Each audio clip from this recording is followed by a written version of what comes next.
Hey everyone, so in this video I'm going to wrap my wheel in some accent pieces, but first I'm going to clean it. Here I have some Absolute Rinseless Wash by P&S. I'm just going to pour a couple of capfuls into 3 or 4 gallons of water that I have in front of me. Rinse the cap out really good, put the cap back on the bottle and get that bottle out of the way because I don't need it anymore.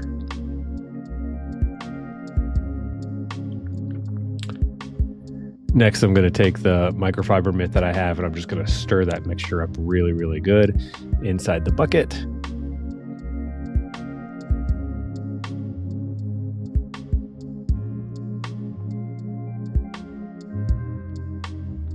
Once that's all mixed up, I'm just going to take an empty spray bottle and submerge it into the water and the Absolute mixture. Let that bottle fill up. And then I'm going to spray the wheel down really, really good and just let it sit and let the water run off the wheel.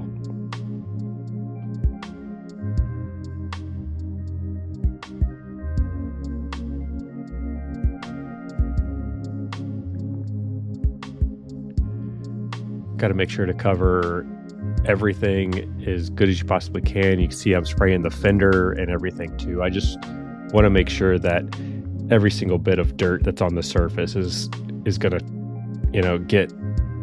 get pulled into those water droplets.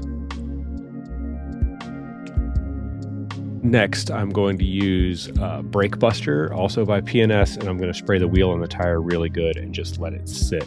Each time I leave this wheel, I'm actually going to the other 3 wheels and doing the exact same process on every other wheel. But I'm doing it really quick. It's obviously a little bit of movie magic here.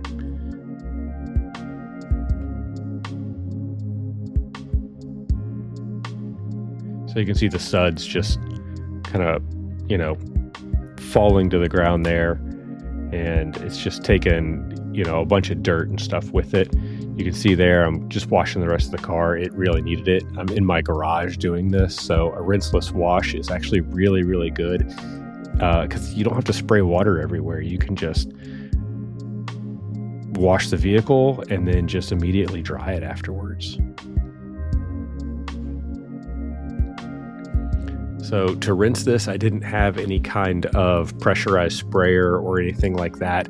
So what I'm doing is I'm just dumping my microfiber mitt into the bucket, getting it full of the water, the rinseless wash mixture, and I'm just kind of pouring it over the wheel and the tire to rinse it as best I can. And now I'm just going through and just washing it, getting it clean the best I can. The graphics that I have for the wheel aren't going to go inside the wheel or anything like that. They're only going to cover the face, so I'm not too concerned about everything else, but I want to still get everything as clean as possible because I don't want dirt jumping from anywhere else around the wheel and the tire up under the vinyl as I'm installing it.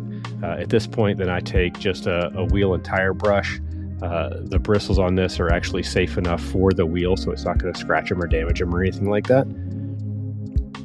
And again, just cleaning everywhere around the tire and the wheel because I don't want anything to jump up under the vinyl as I start to install it.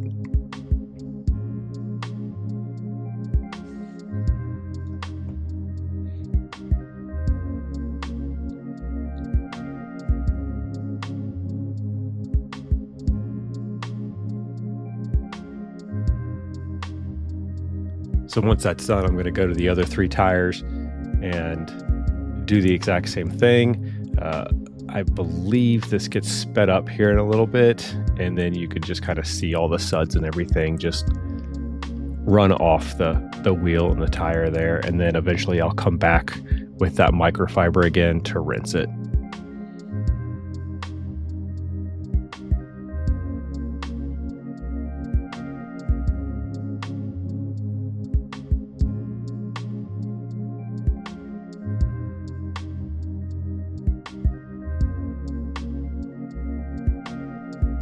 Again, ideally you want a pressurized sprayer of some kind, whether it be a pressure washer if you're outside or in an area that you can use a pressure washer, or just like like a pump sprayer or something like that to rinse everything off. It's a lot better than what I'm doing here.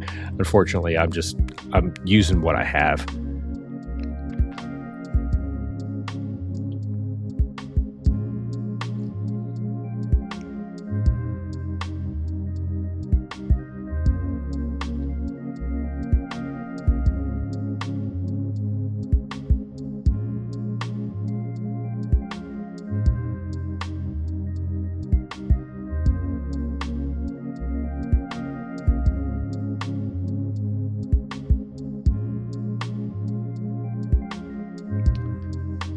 So here I'm coming back and I'm just drying everything that I've done. Dry off the car around where I washed it earlier, and now I'm drying the wheel, getting as much of the water off of it as I possibly can.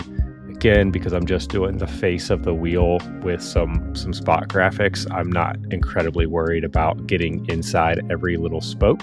But here, I do take a yellow microfiber towel and get inside some of those spokes. And you can see I speed it up here because this does take some time. Just inside all those nooks and crannies there.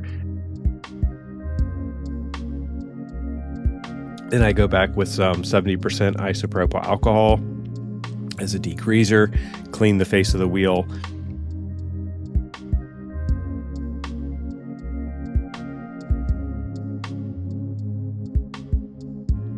And lastly, I'm using Panel Wipe by Gtechnique to clean the areas where the decal is going to go on each section.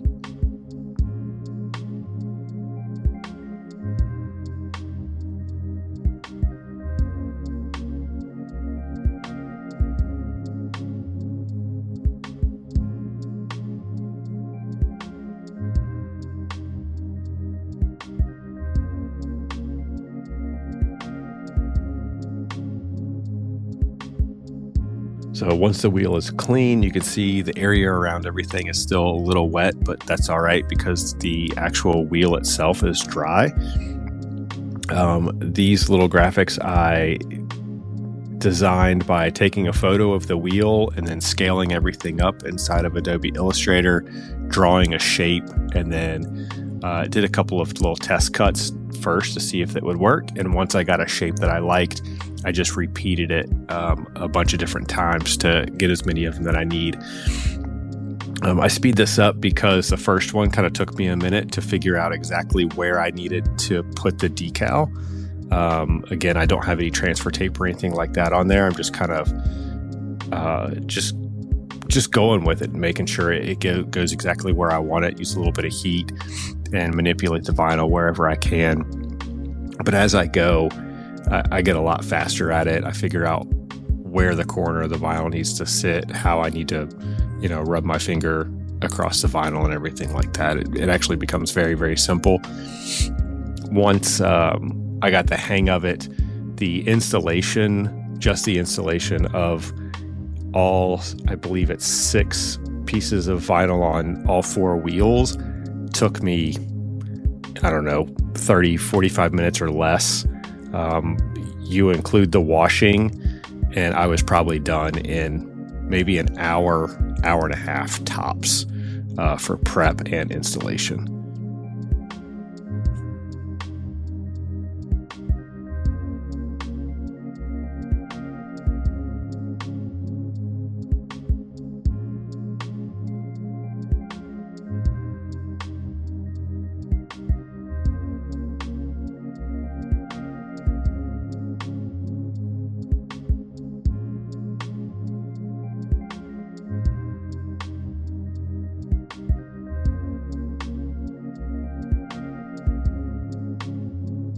The vinyl that I'm using is the same vinyl that's wrapped on the car. It's Avery Supreme Wrap film. Satin Energetic Yellow is the name of the color. And once I'm done, I'm going to go back with my heat gun and just use the heat and my finger to seal all the edges and make sure that it's going to stay and go the distance.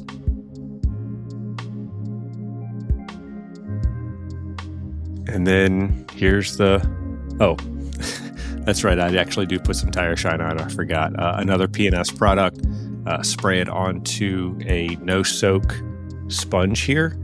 And the cool stuff about this P&S product, the tire shine, is you can layer it. So the shinier you want to go, you just put more layers. You just layer it, layer it, layer it.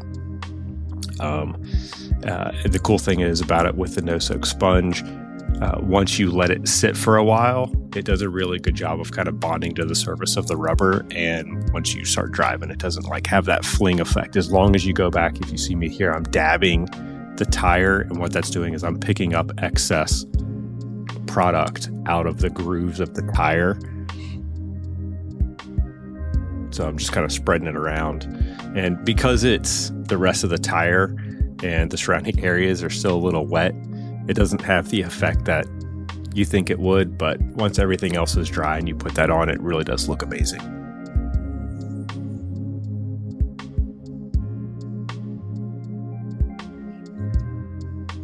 And then there you go. That's it. That's the final product.